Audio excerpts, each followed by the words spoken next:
আমাদের শৈশব জীবন যেন কোথায় হারিয়ে গেছে। 90 দশকের আগের জিনিসগুলো কেমন একটু দেখে আসি। অনেক সুন্দর অসাধারণ জিনিসগুলো এখন কোথায় আর খুঁজে পাওয়া যাচ্ছে না। এই জিনিসগুলো দেখলে আমাদের আবারও পুরান দিনের কথা মনে পড়ে যায়।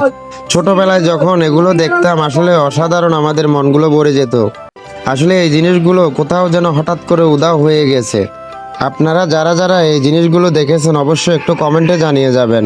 কারা কারা এই জিনিসগুলো দেখছেন, 90 দশকের কথা কার কার মনে আছে, কার কার স্মৃতিগুলো মনে পড়ে একটু জানাবেন আমাকে কমেন্টে।